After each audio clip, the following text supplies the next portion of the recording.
They smashed a bottle on my head in front of 100 guests. I was left bleeding and called a lawyer. 3 weeks later, I showed up with the deed to their house and a smile they'll never forget. Can you imagine your own family, the people who are supposed to love you most, not just betraying you, but attacking you? My brother, he shattered a champagne bottle against my skull, right in front of 100 horrified guests. All because I refused to give him my home. Blood streamed down my face. I stumbled out of my parents' house, convinced they thought they could bully me into submission. But they were wrong. So wrong. I walked away with stitches in my head and a plan for justice. And 3 weeks later, I watched their smug faces crumble as they realized what I'd done. My name is Hazel Mitchell, I'm 34, and I'm a software engineer. I've built a pretty comfortable life entirely on my own. My condo in Brookside Heights? That $660,000 piece of prime real estate isn't just a home. Oh no. It's the physical manifestation of every sacrifice I've made, every obstacle I've overcome. Those marble countertops in my kitchen? Those represent 3 years I worked overtime while my friends were out living their 20s. The floor-to-ceiling windows with that incredible city skyline view? That's what giving up vacations for 5 straight years looks like. Every single square inch of that 1,100 square foot space screams independence, something I've fought for since childhood. Growing up in the Mitchell household, I learned quickly that there were different rules. My parents, Gloria and Kenneth, never even tried to hide their blatant favoritism toward my brother, Tyler. He was their golden child, athletic, charming, blessed with my father's charismatic smile. Me? I was the afterthought. The awkward, studious daughter who apparently didn't deserve the same opportunities. Tyler needs these new cleats for football. Hazel, you understand, don't you? Mom would say, as I wore the same worn-out sneakers for another school year. Your brother has so much potential. By 16, I was working part-time at the local grocery store, pulling straight A's. That same year, Tyler crashed his second car, a birthday gift from our parents, and received a third one within a month. Boys will be boys, Dad chuckled, handing Tyler the keys to a newer model than the one he'd totaled. I'll never forget the kitchen table conversation during my senior year when I brought up college applications.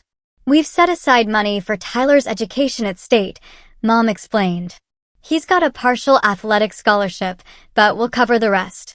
What about my college fund? I asked, already knowing the devastating answer. Dad cleared his throat. Hazel, you're smart. You can get scholarships. Besides, the community college has excellent programs. So, I went to community college. I worked 30 hours a week while taking a full course load. 2 years of exhaustion and ramen noodles later, I earned a full scholarship to Westlake University for their computer science program. The day that acceptance letter arrived, my parents barely acknowledged it. They were too busy celebrating Tyler's mediocre performance at some local football game. After graduation, I moved into a tiny studio, started my career at a tech startup. I lived on the bare minimum, investing every spare dollar. 6 years of strategic career moves later, I became a senior developer at Nexus Technologies with a salary that finally matched my expertise. Meanwhile, Tyler? He bounced between jobs, always with some new, can't-miss opportunity that inevitably failed. Tyler married Vanessa right after college, and they quickly had 2 children, Aiden, now 10, and Sophia, 7.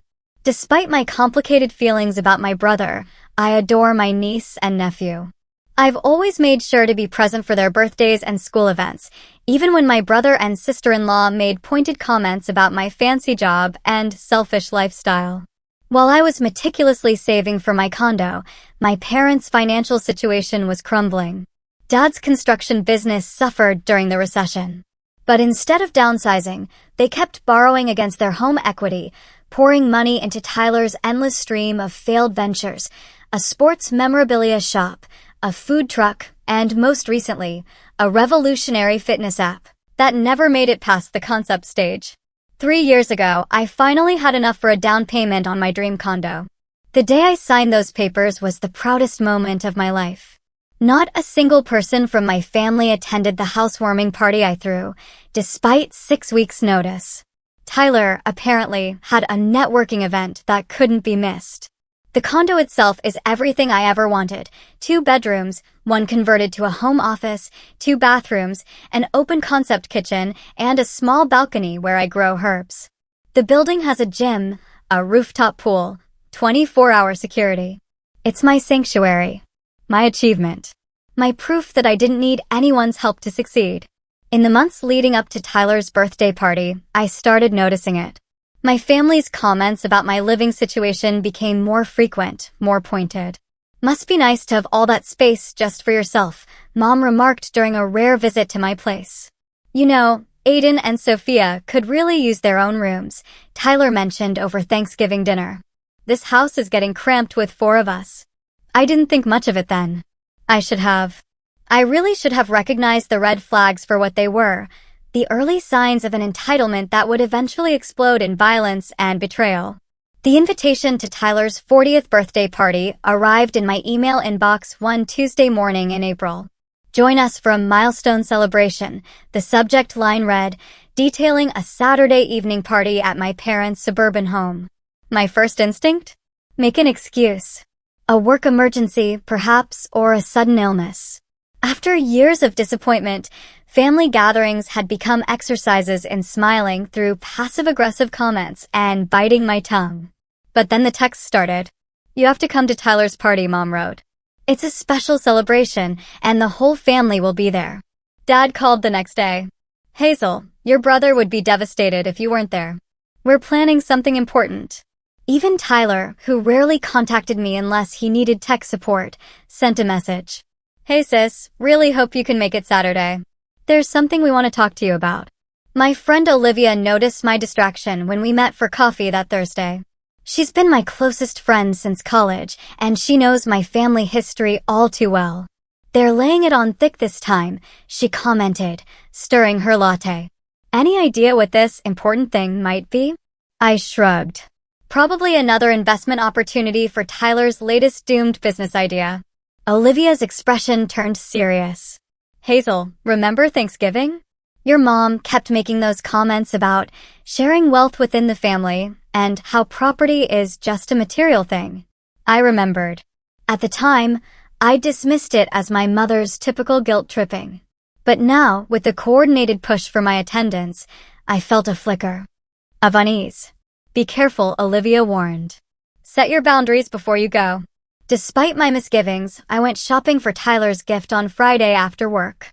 I selected an expensive watch, not because he deserved it, but because choosing a less expensive gift would inevitably lead to comments about my stinginess, despite my big tech salary. The mental gymnastics required to navigate family interactions was exhausting.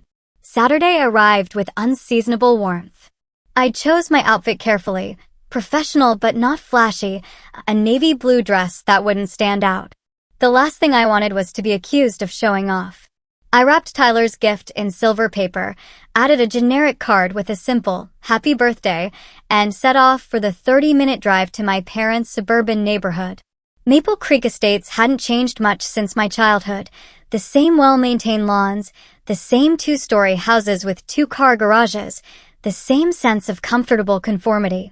My parents' colonial-style home at 247 Oakwood Drive stood much as it always had, though the paint was chipping in places and the landscaping had seen better days, subtle signs of their financial strain.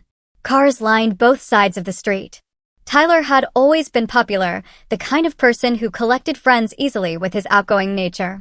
I parked my Audi, another source of family commentary, a block away, and walked slowly toward the house, gift in hand, stomach already nodding with anxiety. Music and laughter spilled from the open windows as I approached. I paused at the front door, took a deep breath, and rang the doorbell instead of using my old key. I was a visitor now, not a resident. Mom answered, her face lighting up with a smile that didn't quite reach her eyes. "Hazel, you made it." She pulled me into a hug that felt performative. "Everyone's out back. Tyler will be so happy to see you." As I stepped into the foyer, the familiar sense of my childhood home, Mom's floral perfume, Dad's pipe tobacco, the lemon furniture polish, hit me with unexpected nostalgia. For a brief moment, I wanted to believe this could be a normal family celebration. Dad appeared from the kitchen, drink in hand. There she is. The busy executive finally found time for family.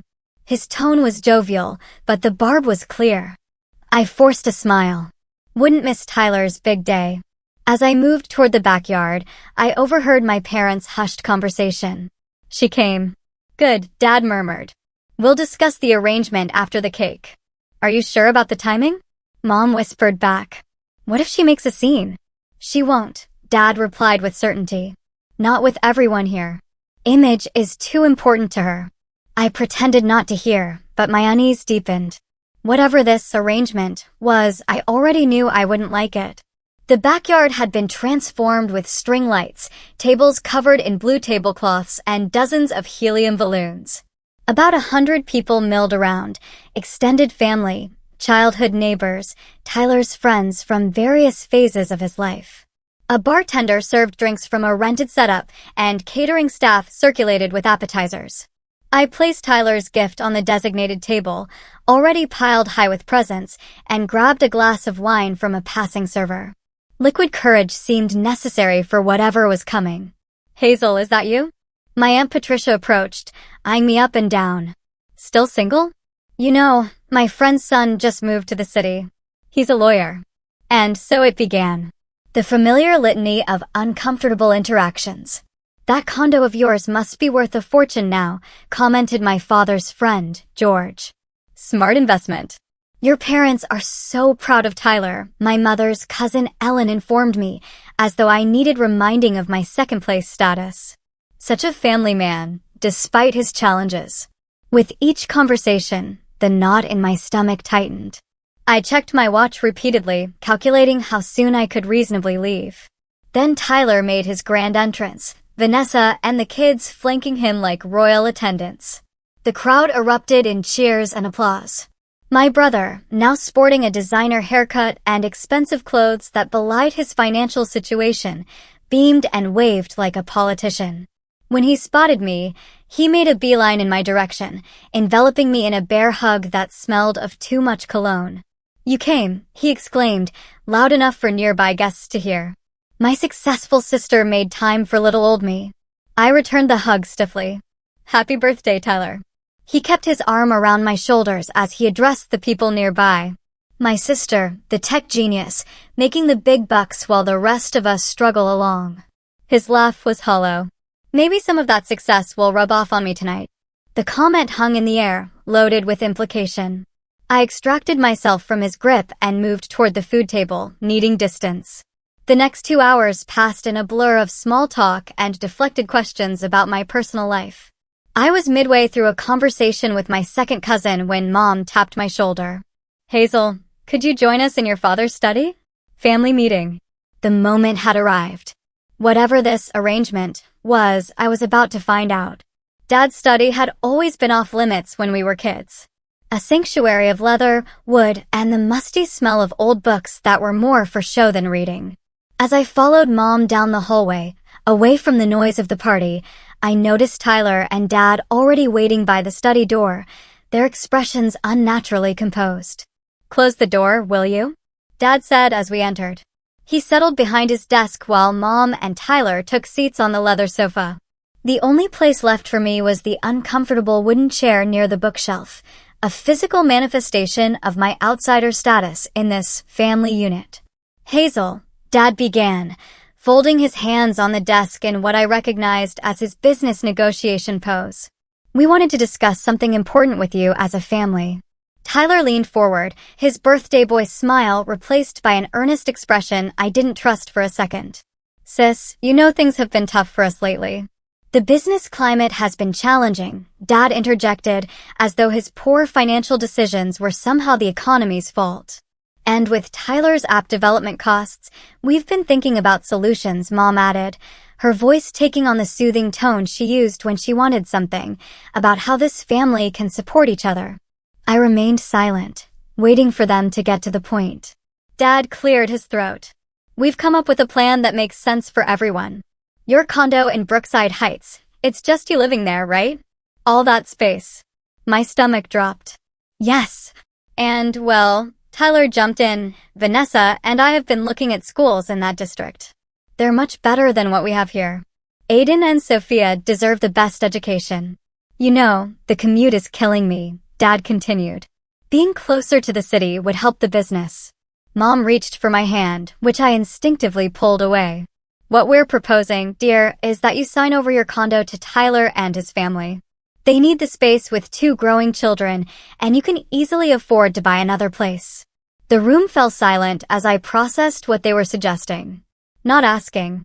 Suggesting, as though my compliance was a foregone conclusion. You want me to give Tyler my $660,000 condo? I finally said, my voice sounding distant to my own ears. The property I spent years saving for? Just hand it over. We're family, Tyler said, as if that explained everything.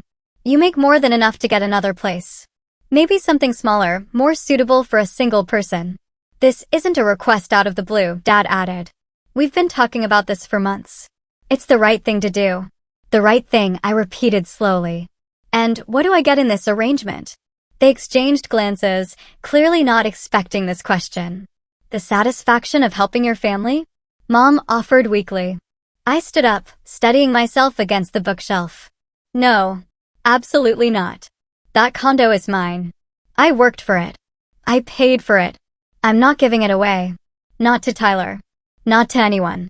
Tyler's face darkened. Always the selfish one, aren't you, Hazel?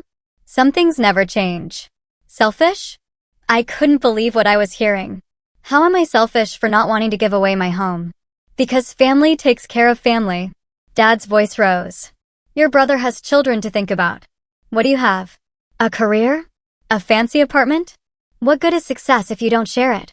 I've shared plenty, I countered, thinking of the checks I'd written when Tyler's car needed repairs, the expensive birthday gifts for my niece and nephew, the loans to my parents that were never repaid. But my home is not on the table. Mom's expression hardened. After everything we've done for you. A bitter laugh escaped me. What exactly have you done for me? I put myself through college. I built my career without any help. I saved for that down payment while you were bailing out Tyler's failed businesses. There it is. Tyler sneered. Little Miss Perfect thinks she did it all on her own. Newsflash, Hazel. You had advantages I never had. Like what? I demanded. Like your brain. School was always easy for you. Some of us had to work twice as hard. Work? I was incredulous now. When have you ever worked hard at anything, Tyler? Every opportunity was handed to you on a silver platter while I scraped for crumbs. Dad slammed his hand on the desk. That's enough. This isn't about the past. This is about what's best for the family now. And what's best is for me to give up my home. I moved toward the door. This conversation is over. I'm not signing over my condo. Not today. Not ever. Tyler jumped up, blocking my path. You can't just walk away from this. We've already talked to a realtor about listing your place. That stopped me cold. You did what? We thought once we explained, you'd understand, Mom said. Tyler's already enrolled the kids in a new school district for fall. The audacity was breathtaking. They had planned this whole thing without me, assuming I would simply comply with their demands. Move, Tyler, I said quietly. I'm leaving. Running away again, he taunted. That's your solution to everything, isn't it? When things get tough, Hazel disappears. I'm not running. I'm refusing to participate in your delusion that my property is somehow yours to distribute. I pushed past him, heading back toward the party. I needed to get my purse and keys, then get out of this house. Don't you walk away from me, Tyler shouted, following me down the hallway. We're not finished. Guests turned to stare as we emerged into the main party area, Tyler's voice carrying over the music. 34 years old and still only thinking about yourself, he continued, apparently unconcerned about making a scene at his own birthday party. I spotted my purse on a side table and made my way toward it, ignoring the curious looks from the other guests. Mom grabbed my arm. Hazel, please. Just think about it. We can discuss details later. I pulled free from her grasp. There's nothing to discuss. The answer is no. After everything this family has given you, Dad said loudly. This is how you repay us? The irony was so rich I almost laughed. Given me? What exactly have you given me that wasn't given tenfold to Tyler? Don't bring me into your victim complex. Tyler spat.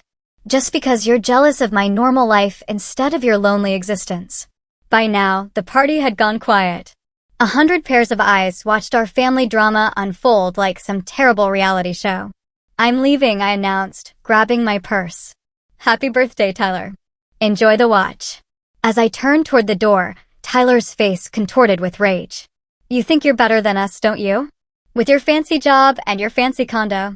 I didn't respond, which only seemed to infuriate him more. Answer me, he demanded, grabbing a champagne bottle from a nearby ice bucket. You think you're too good for this family? Tyler. Vanessa cautioned, suddenly appearing at his side. Not here. But he was beyond reasoning. As I reached for the front door handle, I heard the collective gasp before I felt the impact. The sickening crack of glass against my skull. The immediate, warm gush of blood. The stunned silence followed by screams. The champagne bottle shattered on impact, sending glass and alcohol mixing with my blood. The pain was immediate and blinding. I stumbled forward, my vision blurring, as I somehow managed to open the door and stagger outside. Oh my God, someone caught me as my knees buckled. Someone call an ambulance. The last thing I remember before losing consciousness was the horrified faces of party guests streaming onto the front lawn and Tyler standing in the doorway, the broken bottleneck still clutched in his hand. His expression? A mixture of shock and something else. Something that looked disturbingly like satisfaction. The world came back into focus in fragments. The wail of approaching sirens. The metallic taste of blood in my mouth. Unfamiliar hands pressing something against my head. I was lying on the front lawn of my parents' house, a growing crowd of party guests forming a circle around me. Their faces swam in and out of focus as I fought to stay conscious. Stay with me, Hazel. The voice belonged to Charlotte Peterson, our parents' neighbor and an ER nurse. Her hands were steady as she applied pressure to my wound. The ambulance is almost here. Try not to move. I tried to speak, but the words came out slurred. My head throbbed with each heartbeat, pain radiating from the point of impact. He hit me, I managed. Tyler hit me with a bottle. I know, honey. Everyone saw. Charlotte's voice was gentle, but her expression was grim. The police are on their way, too. From the corner of my eye, I could see my parents on the porch, their faces pale. Dad had his arm around Mom, who was sobbing into her hands. Tyler was nowhere to be seen. The ambulance arrived with flashing lights and urgent efficiency. The paramedics worked quickly, asking questions I struggled to answer through the fog of pain. Name? Hazel Mitchell. Age? 34. Do you know what happened to you? My brother hit me with a champagne bottle. Do you know what day it is? I had to think about that one. Saturday. Tyler's birthday. Good. We're going to move you onto the stretcher now. As they lifted me, I caught sight of police cars pulling up to the house. 2 officers approached, notebooks already in hand. I'm coming with you, Charlotte announced, climbing into the ambulance beside me. You shouldn't be alone. The ride to Mercy General Hospital passed in a blur of sirens and jostling movement. In the emergency room, doctors confirmed what Charlotte had already suspected, a concussion and a laceration requiring stitches. The CT scan showed no skull fracture, which they assured me was good news, though it didn't feel like it, as a doctor numbed my scalp and began the meticulous work of closing the wound. 15 stitches, he announced when he finished. You're lucky. An inch lower and we might be having a very different conversation. Lucky wasn't exactly how I felt, sitting in a hospital gown with blood matting my hair and a pounding headache that pain meds barely touched. Charlotte had stayed the entire time, only stepping out during the actual medical procedures. Your friend Olivia is on her way, she informed me. I found her number in your phone. I hope that's okay. I nodded gratefully, wincing at the movement. The police officers arrived as the doctor was giving me final instructions about concussion monitoring. They introduced themselves as Officers Bennett and Rodriguez, their expressions professional but sympathetic. Miss Mitchell, we'd like to ask you some questions about what happened tonight, if you're feeling up to it, Officer Bennett said. I recounted everything, the family meeting, the demand for my condo, the argument that spilled into the party, and finally Tyler's attack with the bottle. There were at least 100 witnesses, I concluded. Everyone at the party saw him hit me. Officer Rodriguez nodded. We've already taken statements from several guests. Your brother is in custody. I want to press charges, I said firmly. Assault and battery at minimum. We'll need you to come to the station to make a formal statement once you're released from the hospital, Officer Bennett explained. But yes, based on witness accounts, your brother is facing serious charges. What about my parents? I asked. They were part of the confrontation, too. The officers exchanged glances. Did they physically assault you as well? My mother grabbed my arm to prevent me from leaving, and they were part of the plan to try to take my condo. Officer Rodriguez made notes. We'll include that in the report. Depending on the specifics, there could be additional charges. Olivia arrived as the officers were finishing up, her face tight with worry. Hazel. Oh my God. She rushed to my side, carefully avoiding the foreign monitors. Charlotte called me. I can't believe this happened. The officers gave Olivia their cards before leaving. We'll be in touch, Miss Mitchell. Try to rest and call us when you're ready to come in. After they left, Olivia turned to me, her eyes bright with anger. Your brother did this over the condo discussion? They didn't just discuss it, I told her, the reality of the situation finally sinking in. They had already talked to a realtor. They enrolled the kids in schools near my place. They assumed I would just hand over the keys. That's insane, Olivia said. Completely delusional. Charlotte, who had been quietly arranging my discharge papers, joined the conversation. I've known your family for years, Hazel. But I never imagined Tyler capable of this kind of violence. Neither did I admitted. But looking back, the signs were there. The entitlement, the resentment, the constant comparisons. The doctor returned with discharge instructions and prescriptions. You'll need someone to stay with you for at least 48 hours to monitor for concussion symptoms, he explained. No driving, no screens, no strenuous activity. She's staying with me, Olivia declared.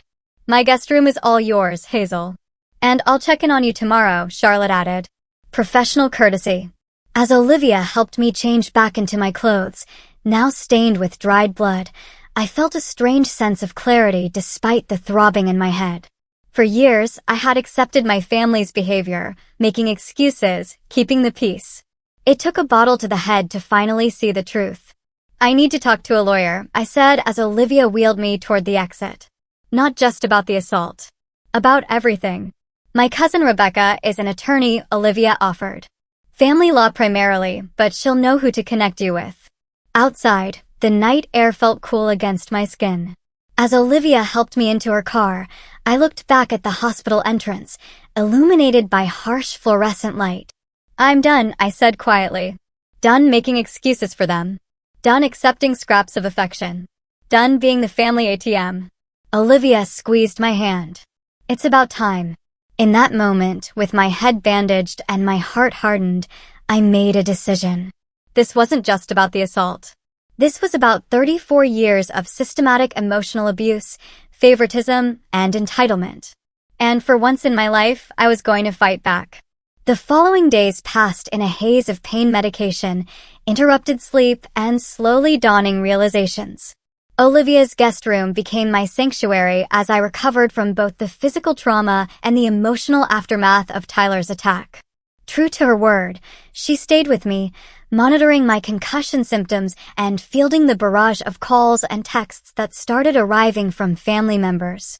Your mother called again, Olivia reported on the third morning, bringing me tea and toast. That's the 5th time since yesterday. What did she say? I asked carefully, sitting up in bed. The room no longer spun when I moved, which I considered progress. The same as before. That Tyler is devastated about what happened, that he wasn't himself, that they want to work things out as a family. Olivia's tone made it clear what she thought of these platitudes. And my father? No direct calls from him, but your mom mentioned he's heartbroken about the misunderstanding. I laughed humorlessly. Misunderstanding. That's one way to describe a premeditated attempt to steal my home, followed by assault with a deadly weapon. My phone chimed with another text. Olivia checked it for me, following doctor's orders to limit my screen time. "It's your Aunt Patricia," she reported.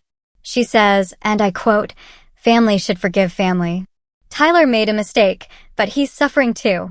"Block her," I said wearily. "Block all of them for now." Later that afternoon, Olivia's cousin Rebecca Wilson arrived, briefcase in hand and determination in her stride. At 42, Rebecca had the polished confidence of someone used to winning arguments for a living.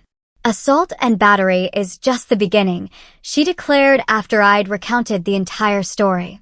"There's attempted coercion, harassment, potentially even conspiracy, depending on how long they've been planning this."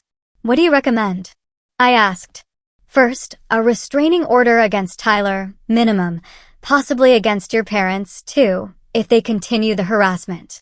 Second, we pursue maximum criminal charges for the assault. Third, we look into civil damages." Rebecca tapped her pen against her legal pad. "But there's something else I want to check. You mentioned your parents' house. Do you know whose names are on the deed?" The question caught me off guard. "My parents, I assume." "Why?" Rebecca's expression turned. "Thoughtful. Just covering all bases. Can I ask you to sign some forms allowing me to do some preliminary research?" After Rebecca left, promising to return with more information soon, Charlotte stopped by to check my wound and change the dressing. "The stitches are looking good," she assured me. "No signs of infection." "How's the pain?" "Manageable," I replied. "The headaches are less frequent." Charlotte hesitated before speaking again. "Hazel, there's something you should know.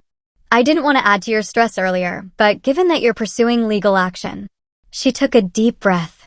"The night of the party, after you were taken to the hospital, I overheard Tyler and your parents talking. They were arguing about what happened, but not in the way you might expect." "What do you mean?"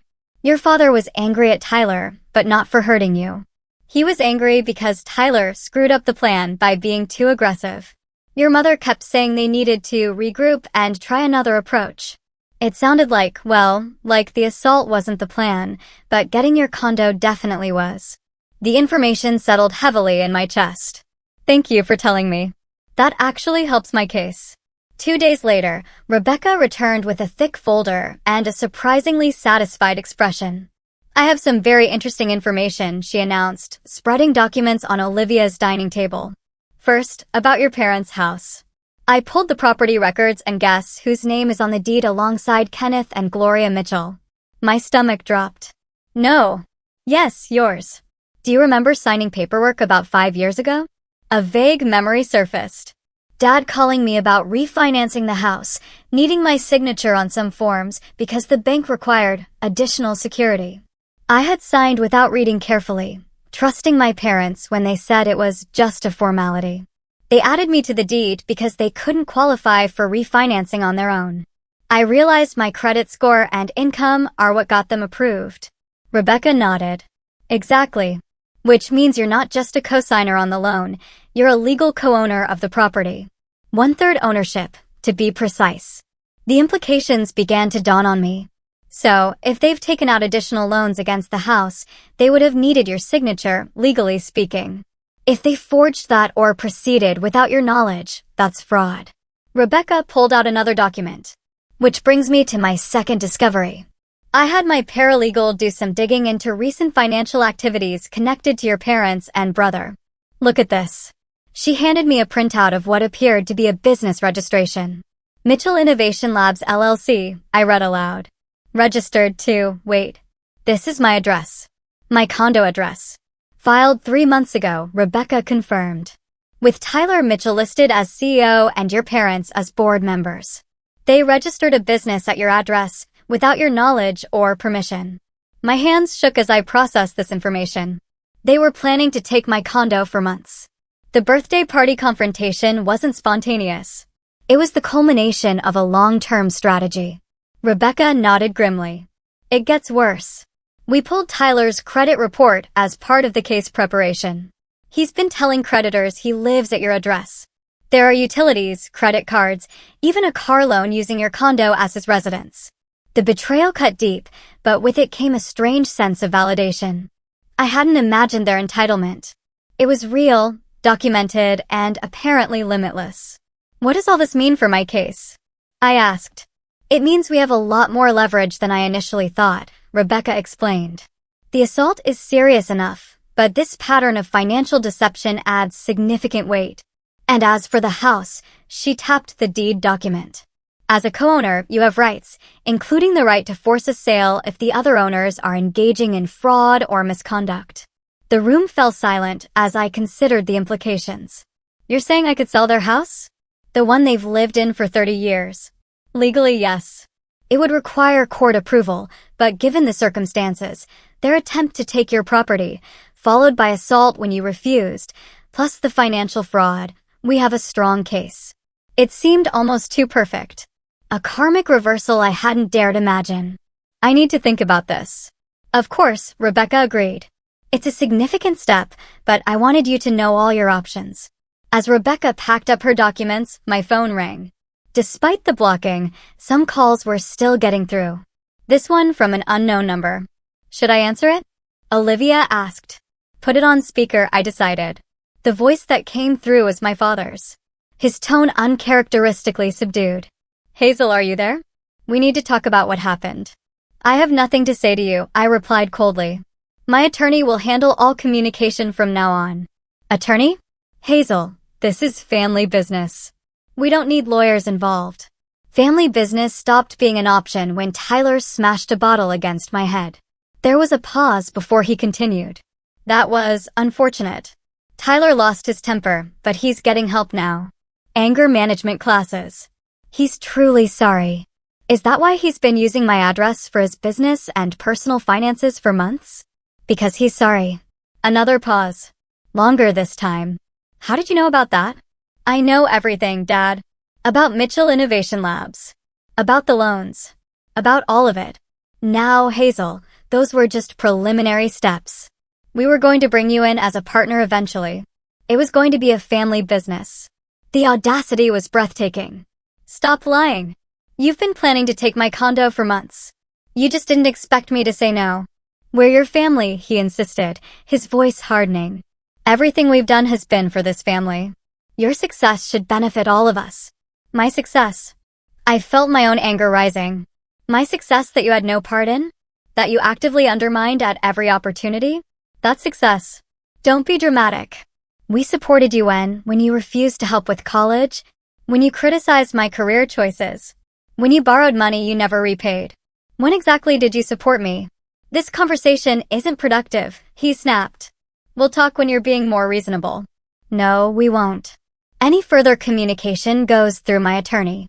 And Dad, you might want to get a lawyer yourself. You're going to need one. I ended the call, my heart pounding, but my resolve strengthening. Rebecca gave me an approving nod. You handled that perfectly. And it's more evidence of their continuing harassment and manipulation. As she left, promising to file the restraining order paperwork immediately, I turned to Olivia. I think I've made my decision about the house. Are you sure? She asked. It's a big step. I nodded. The last pieces of my lifelong need for family approval finally falling away. They were willing to take everything from me without a second thought. It's time they learned that actions have consequences. The depth of my family's financial deception became clearer in the days that followed. Rebecca connected me with Marcus Johnson, a forensic accountant specializing in cases involving family financial fraud. What he uncovered left even Rebecca, who thought she'd seen everything in her years of practice, visibly shocked. They've been planning this for well over a year, Marcus explained, spreading spreadsheets across Olivia's dining table, which had become our unofficial command center. The first traces appear 14 months ago when your parents refinanced their mortgage again using your credit, but forging your signature on the documents. I never authorized that, I confirmed, examining the signature that was a poor imitation of my own. Then, approximately 12 months ago, they created a shell company, Mitchell Family Holdings, with you listed as a silent partner. Marcus pointed to another document. Again, forged signature. That's 2 counts of forgery plus fraud, Rebecca made notes. It gets worse, Marcus continued.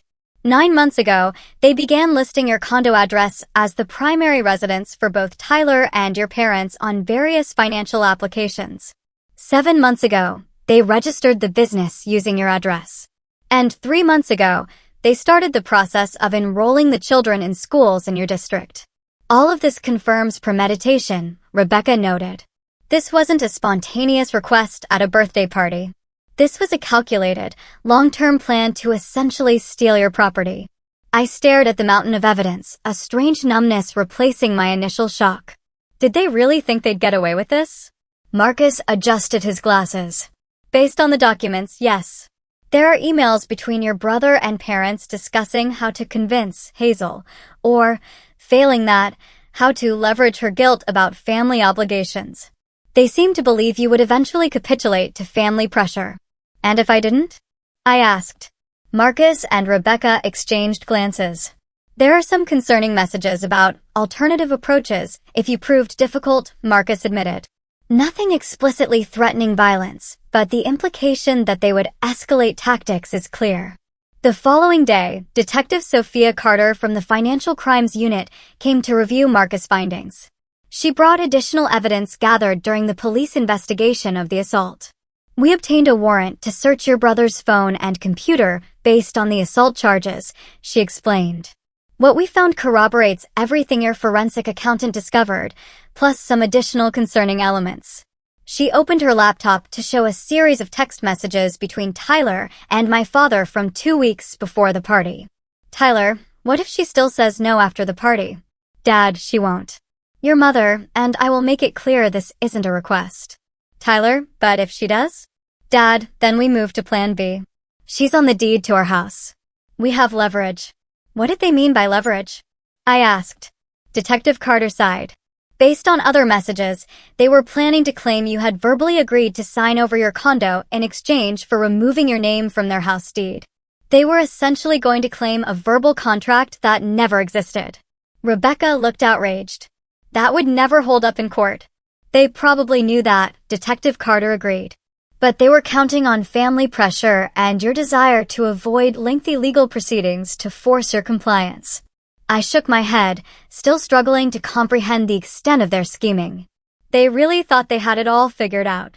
People who engage in this kind of familial financial abuse often believe their actions are justified, Detective Carter explained. They convince themselves that family resources should be communal, especially when one member is more successful than others. Our meeting was interrupted by an urgent call from the security desk at my condo building. Miss Mitchell, this is Carlos from security. There's a situation you should be aware of. A man and woman claiming to be your parents attempted to gain access to your unit. When we refused, they became agitated, claiming they had a right to enter because, and I'm quoting here, the property will soon be transferred to their son. My blood ran cold. Did they leave? Only after we threatened to call the police.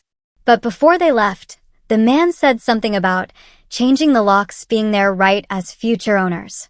I thanked Carlos for his vigilance and immediately relayed the information to Detective Carter, who promised to send officers to interview the security staff and review surveillance footage. This is a clear violation of the restraining order, Rebecca noted, and further evidence of their intent to take your property by any means necessary.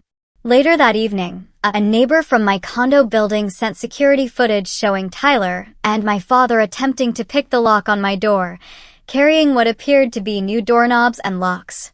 The timestamp showed they had returned after being turned away by security, apparently thinking they could access the building through the parking garage. This is beyond delusional, Olivia commented as we watched the footage. They're acting like they already own your place. In their minds, they do, I replied.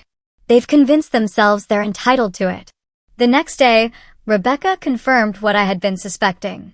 As a co-owner of my parents' house, I had the legal right to force its sale, especially given the documented fraud and the ongoing harassment. The court will almost certainly approve a partition by sale, she explained. Given the circumstances, including the assault and the multiple instances of fraud, you have a very strong case. And the proceeds? I asked. Would be divided according to ownership percentage after settling any liens or outstanding mortgages. Your share would be 1/3. I sat with this information, turning it over in my mind. The house that had been the site of so much favoritism and unfairness could become the instrument of justice. There was a certain poetry to it. If I decide to do this, I said slowly. How quickly could it happen? Given the urgency, due to the ongoing harassment and criminal case, we could expedite the process. 3 weeks, maybe less. Rebecca studied my face. Are you sure this is what you want? I thought about my childhood in that house, always feeling like a guest in my own home. I thought about the blood still matted in my hair from my brother's assault. I thought about the years of manipulation, the constant expectation that I should give and give while receiving nothing in return. Yes, I said firmly. It's time they learned that actions have consequences. The emotional weight of my decision led me to seek therapy. Dr. Elizabeth Foster specialized in family trauma and financial abuse, and our sessions became a crucial outlet as I navigated the legal proceedings. What you're experiencing is a profound betrayal, Dr. Foster explained during our second session. Not just the assault, but the years of conditional love and exploitation. I keep asking myself if I'm doing the right thing, I admitted. Selling their house seems so harsh. Let me ask you this, Dr. Foster replied. If a stranger had assaulted you and tried to steal your property, would you hesitate to seek justice? No, of course not. The fact that their family doesn't lessen the crime. If anything, it makes the betrayal worse. She leaned forward. Hazel, setting boundaries isn't punishment. It's self-protection. A week into the legal proceedings, I received a letter from my parents' newly hired attorney demanding that I pay for Tyler's emotional distress resulting from his arrest and the damage to his reputation caused by the assault charges. The letter claimed that I had provoked the assault by selfishly refusing to help family in need and demanded that I drop all charges and proceed with the agreed-upon property transfer. It was the final push I needed. I contacted Rebecca immediately, moved forward with the house sale. Full speed ahead. Within days, we had listed the property with Samantha Reynolds, a real estate agent who specialized in quick sales. Given the house's location in a desirable suburb, interest was immediate. Within a week, we had multiple offers, the highest coming from developer Benjamin Harris, who planned to demolish the existing structure and build 2 modern homes on the lot. It's an all-cash offer, $50,000 above asking price, with a 2-week closing timeline, Samantha explained. They're willing to handle all the eviction proceedings as part of the deal. I shook my head. No need. I'll handle the eviction personally. The court hearing for the partition sale was scheduled for exactly 3 weeks after Tyler's assault. My parents and their attorney argued vehemently against the sale, claiming family property should be protected from vindictive actions. The judge, a no-nonsense woman in her 60s, was unimpressed. The evidence of fraud is substantial, she noted. And the violent assault, for which the defendant has already been indicted by a grand jury, adds a concerning dimension of danger. The partition sale is approved. As I left the courthouse, legal victory in hand, I made 2 decisions that would surprise my family. First, I instructed Rebecca to establish college funds for Aiden and Sophia with a portion of my proceeds from the house sale. Whatever my feelings about their parents, my niece and nephew were innocent children who deserved educational opportunities. Second, I anonymously donated a significant amount to a local domestic violence shelter, wanting something positive to come from this painful chapter. Are you ready for what comes next? Olivia asked as we drove home from the courthouse. I touched the healing wound on my scalp, a permanent reminder of my family's true nature. More than ready. Exactly 3 weeks and 2 days after Tyler shattered a champagne bottle against my skull, I pulled up to 247 Oakwood Drive for what I knew would be the last time. Behind me was a small convoy, a sheriff's deputy in an official vehicle, Rebecca in her sleek sedan, and a moving truck with 2 burly men waiting for instructions. The morning was bright and clear, a beautiful spring day that seemed at odds with the grim task ahead. I had chosen this particular morning deliberately, Saturday, when I knew my parents' friends and neighbors would be home, potential witnesses to whatever unfolded. Are you sure you want to do this personally? Rebecca asked as we stood on the sidewalk. I could handle it for you. I shook my head. No, I need to do this myself. They need to understand that their actions have consequences. The sheriff's deputy, a woman named Officer Martinez, with kind eyes and a firm demeanor, reviewed the court order once more. "Everything's in order, Miss Mitchell. I'll accompany you to serve the eviction notice and deed transfer papers. The residents have 48 hours to vacate the premises." I took a deep breath and walked up the familiar path to the front door, flanked by Rebecca and Officer Martinez. The doorbell chimed the same melody it had since my childhood. For a moment, muscle memory almost made me reach for my old house key before I remembered why I was here. The door swung open to reveal my father, Saturday casual in khakis and a polo shirt, his expression shifting from routine annoyance to shock as he registered who stood before him. "Hazel? What is this?" His eyes darted to Officer Martinez in her uniform, then to Rebecca with her briefcase, and finally to the moving truck idling at the curb. "Kenneth Mitchell?" Officer Martinez asked formally. "I'm here to serve you with an eviction notice and property transfer documents by order of the county court. This property has been sold in a partition action." "Sold?" My father's face drained of color. "That's impossible. This is our home." "It was your home," I corrected him. "Until you decided to forge my signature on refinancing documents, commit multiple counts of fraud using my name, and then assault me when I wouldn't give you my condo." "Gloria," he shouted over his shoulder. "Get out here now." My mother appeared in the hallway, still in her bathrobe despite the late morning hour. Her eyes widened when she saw me. "Hazel, what's happening?" "He's saying the house has been sold." "Some nonsense about court orders." Officer Martinez held out the official documents. "Ma'am, sir, these papers explain everything. As a co-owner of this property, Miss Mitchell had the legal right to petition for a partition sale, which the court granted based on evidence of fraud and criminal activity."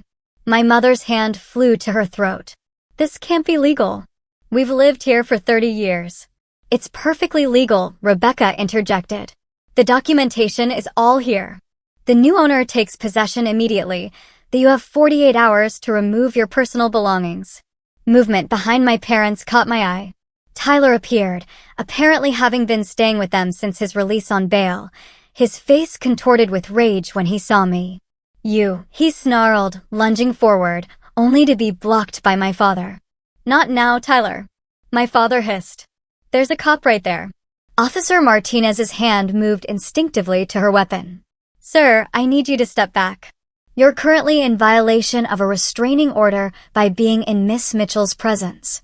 "This is my parents' house," Tyler protested. "Not anymore," I said calmly. "And technically, it was always partially mine. A fact you all exploited when it benefited you and conveniently forgot when it didn't." By now, neighbors had begun to notice the commotion. Charlotte stood on her front lawn, arms crossed, watching the scene unfold. Other familiar faces appeared in windows and doorways, curiosity drawing them to witness my family's public downfall. "You can't do this to us," my mother pleaded, tears streaming down her face. "Where will we go?" "You should have thought about that before you tried to steal my condo," I replied, surprised by my own steadiness. "Before you forged my signature on legal documents. Before Tyler decided that violence was an acceptable response to hearing no for once in his life." Officer Martinez handed the paperwork to my father, who took it with trembling hands. "You have 48 hours to vacate. The movers here can help with your belongings if you wish." "Is this what you want?" my father asked me, his voice hollow. "To make your family homeless?" "No," I corrected him. "This is what you created when you decided that my property was yours to take. That my boundaries didn't matter. That my success was something you were entitled to simply because we shared DNA." Tyler, unable to contain himself any longer, spat at my feet. "Always the victim, aren't you, Hazel? Poor little girl, who had to work for things instead of having them handed to her." Officer Martinez stepped between us. "Sir, one more outburst, and I'll arrest you for violating the restraining order." "Go ahead," he challenged. "Add it to the list. My life is already ruined thanks to her." "Your life is the result of your own choices," I replied. "Just as mine is." As if on cue, more vehicles pulled up to the house. Tyler's wife, Vanessa, with the children, apparently arriving for a weekend visit, and several of my parents' friends who must have been alerted to the situation by frantic phone calls or texts. Vanessa's face paled as she took in the scene, the moving truck, the sheriff's deputy, the legal papers in my father's hand. What's happening? Your sister-in-law has sold our house out from under us, my father announced loudly for the benefit of the growing audience. She's throwing her own parents onto the street. I turned to address not just my family, but the assembled neighbors and friends. What he's not telling you is that they forged my signature on legal documents, registered businesses using my address without permission, and tried to coerce me into giving them my condo. When I refused, Tyler assaulted me with a champagne bottle in front of 100 witnesses, sending me to the hospital with a concussion and 15 stitches. A murmur ran through the crowd. Many of them had been at the party, had seen the assault with their own eyes, but hadn't known the full context. That's not how it happened. Tyler protested weakly. There are court records, Rebecca added. Financial documents, police reports, witness statements. The facts are clear. My mother, seeing that public sympathy was not swinging their way, changed tactics. Hazel, please, she begged. We're still your family. Whatever mistakes we've made, surely we can work this out. I have arranged for a 2-bedroom apartment for you and Dad, I informed her. My final act of familial obligation. It's paid through the end of the year. The address is in the paperwork. It's not what you're used to, but it's clean and safe. My father looked stunned. You're still helping us after all this? I'm ensuring you're not homeless, I clarified. Not out of obligation, but because I refuse to be the person you tried to make me, someone who puts self-interest above basic human decency. Tyler scoffed. What about us? Where are Vanessa and the kids supposed to go? That's not my responsibility, I said. But if you're asking about your children's future, you should know I've established college funds for both of them with part of my proceeds from this sale. Unlike some people, I don't punish children for their parents' mistakes. Vanessa's expression softened slightly at this news, though Tyler looked more outraged than grateful. You have 48 hours, I repeated, turning to leave. I suggest you start packing. As I walked back toward my car, my father called after me. Is this really how you want to end things? 34 years of family just over. I paused and turned back one last time. This family ended the moment Tyler decided violence was an acceptable response to not getting his way. This family ended when you and Mom decided my property was yours to take. This family ended when all of you confused love with ownership. I got into my car and drove away, watching the house recede in my rearview mirror.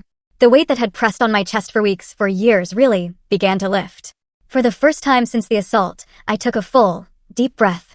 6 months later, I stood in front of a classroom of young women at the Women's Financial Empowerment Center, where I volunteered teaching a course on financial independence. My scar had faded to a thin white line, partially hidden by my hair, but the lessons from that painful chapter remained vivid. Boundaries aren't just emotional, I explained to the attentive faces before me. They're financial, too. No one, not a partner, not a friend, not even family, has the right to your resources without your consent. After class, I met Olivia and our new friend Diana for dinner. Diana was a graphic designer I'd met through the center, and over the past few months, she'd become an important part of my rebuilt social circle. How did it go today? Olivia asked as we settled into our table. Really well, I replied. It's healing, honestly. Turning that experience into something that might help others. Have you heard anything from them? Diana asked carefully, aware of my family history. My parents send occasional emails, formal, distant. They're managing in the apartment, though Dad had to come out of retirement to cover expenses. Tyler's case is still moving through the courts. His lawyer keeps trying to delay. And how are you feeling about all of it? Olivia asked. I considered the question, something Dr. Foster asked me regularly in our continuing therapy sessions. I still have moments of doubt. Moments where I wonder if I did the right thing. But then I remember that I didn't create this situation. I just refused to be its victim. Diana raised her glass. To boundaries, consequences, and new beginnings. As we clinked glasses, I felt the last pieces of guilt finally release their hold. Family should be about mutual support, not exploitation. Love should lift you up, not tear you down. Sometimes the hardest lessons come from those who should have protected us most. But from those lessons can come strength, clarity, and ultimately freedom. I had lost the family I was born into. But in its place, I was building something far more valuable, relationships based on respect, boundaries, and genuine care. My story wasn't over. It was just beginning on my own terms. What about you?